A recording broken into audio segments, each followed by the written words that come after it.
नमस्कार, मैं मनु चौधरी और आप देख रहे हैं news live. Air chief marshal AP Singh का बड़ा बयान।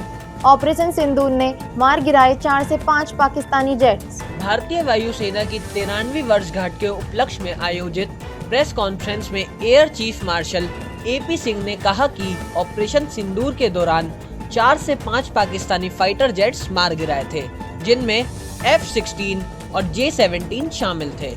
इसके साथ ही युद्ध में पाकिस्तान के 10 जेट्स तबाह हुए थे, जिसमें से 5 हवा में और 5 जमीन पर नष्ट कर दिए गए थे। एयर चीफ मार्शल ने भारतीय लड़ाकू विमानों के नष्ट होने के दावे को खारिज करते हुए कहा कि अगर ऐसा है तो पाकिस्तान को सबूत देने चाहिए। एयर चीफ मार्शल ने यह भी कहा कि पीओके में 9 आतंकवादी शिविरों और ठिकानों को नष्ट किया गया था और भारतीय सेना ने पाकिस्तान के अंदर 300 किलोमीटर दूर तक के लक्ष्यों पर हमला किया था। भारत ने स्पष्ट उद्देश्य के साथ ऑपरेशन सिंदूर शुरू किया और शीघ्र ही समाप्त कर दिया। ऑपरेशन सिंदूर के दौरान सीज फायर पाकिस्तान की अपील पर किया गया था। इसके साथ ही air chief marshal AP Singh ने कहा कि तीनों सेनाओं के सुदर्शन चक्र वायु रक्षा प्रणाली पर काम शुरू कर दिया है। यूपीएससी ने बदला लोगो। इंटरव्यू के अनुभव शेयर करने के लिए लॉन्च किया नया पोर्टल। संघ लोक सेवा आयोग ने अपनी स्थापना के 100वें वर्ष में प्रवेश कर लिया है। इस ऐतिहासिक शताब्दी वर्ष समारोह पर आयोग ने प्रशासनिक जरूरतों को देखते हुए कई नई पहल की है। इस अवसर पर यूपीएससी के चेयरमैन अजय कुमार ने नया लोगो जारी किया और कहा कि आयोग का 100 वर्षों का सफर राष्ट्र निर्माण, उत्कृष्टता और निष्पक्षता का प्रतीक रहा है। 1926 में स्थापित संघ लोक सेवा आयोग ने सिविल सेवाओं के लिए योग्य उम्मीदवारों का चयन कर देश की शासन प्रणाली को मजबूत किया है। इसके साथ ही शताब्दी वर्ष में इंटरव्यू किस्से पोर्टल का शुभारंभ भी किया गया है। इस पोर्टल के माध्यम से यूपीएससी इंटरव्यू में भाग लेने वाले उम्मीदवार और पैनलिस्ट अपने अनुभव साझा कर सकते हैं। इसका लाभ उम्मीदवारों को साक्षात्कार प्रक्रिया को समझने, तैयारी करने और डर दूर करने में मददगार साबित होगा। मौसम विभाग ने 17 राज्यों के लिए जारी किया अलर्ट। यूपी से दिल्ली, कश्मीर और पंजाब तक बरसेंगे बादल। मौसम विभाग ने अलर्ट जारी करते हुए कहा कि यूपी, दिल्ली और जम्मू कश्मीर समेत 17 राज्यों में आज से कुछ दिनों तक अच्छी बारिश होने की संभावना है। IMD के अनुसार पूर्व, मध्य, दक्षिण और उत्तर पश्चिम भारत में 8 अक्टूबर तक मौसम के बिगड़े तेवर नजर आएंगे। दिल्ली NCR के कुछ हिस्सों में आज शाम बारिश देखने को मिल सकती है। इसके अलावा मौसम विभाग का कहना है कि 7 अक्टूबर तक बारिश का सिलसिला जारी रह सकता है। इसके साथ ही कल पूर्वी यूपी के कई जिलों समेत जम्मू कश्मीर, हिमाचल प्रदेश, उत्तराखंड में हल्की से मध्य बारिश की संभावना है। इसके अलावा पंजाब के भी कुछ हिस्सों में बारिश हो सकती है। अल्बानिया के प्रधानमंत्री ने अमेरिकी राष्ट्रपति ट्रंप का उड़ाया मजाक। फ्रांसीसी राष्ट्रपति मैक्रोन समेत कई राष्ट्राध्यक्षों ने लगाए ठहाके। अल्बानिया के प्रधानमंत्री एडी रामा ने डेनमार्क की राजधानी कोपेनहेगन में आयोजित यूरोपियन पॉलिटिकल कम्युनिटी की बैठक में अमेरिकी राष्ट्रपति डोनाल्ड ट्रंप की एक गलती को लेकर मजाक उड़ाया। इस दौरान अल्बानियाई प्रधानमंत्री की बातें सुनकर कई वैश्विक नेता अपनी हंसी नहीं रोक पाए। इस अवसर पर विशेष रूप से फ्रांस के राष्ट्रपति इमैनुअल मैक्रोन और अजरबैजान के राष्ट्रपति इल्हाम अलीयेव भी मौजूद थे।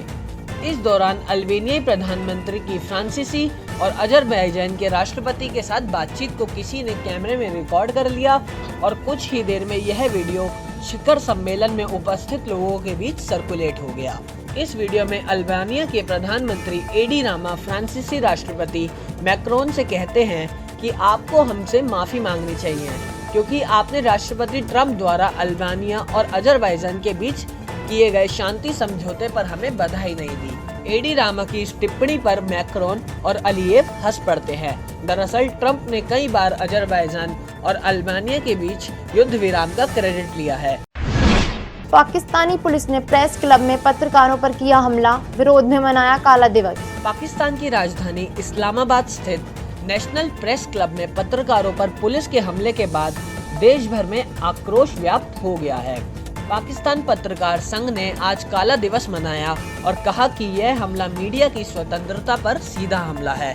दरअसल POJK से आए वकील प्रेस क्लब में शांतिपूर्ण विरोध प्रदर्शन कर रहे थे। इसी दौरान पुलिस ने उन पर हमला कर दिया।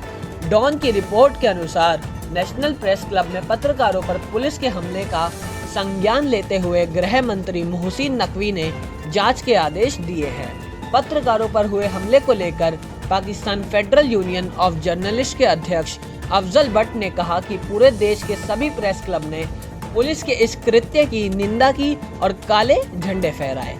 वहीं पाकिस्तान के गृह मंत्री मोहसिन नकवी ने कहा कि पत्रकार समुदाय के खिलाफ हिंसा किसी भी हालात में बर्दाश्त नहीं की जा सकती। इस मामले में जिम्मेदार लोगों पर कार्रवाई की जाएगी। इसके लिए इस्लामाबाद के महानिरीक्षक से रिपोर्ट मांगी गई है।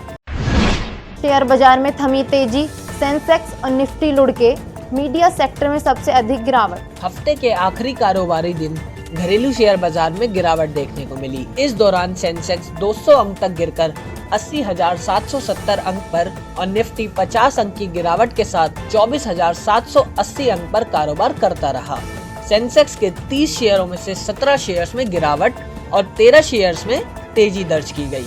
NSE के मीडिया सेक्टर में सबसे ज्यादा 1% की गिरावट आई। Auto, financial services, FMCG, IT, pharma, realty और ऑयल एंड गैस सेक्टर में भी गिरावट देखने को मिली।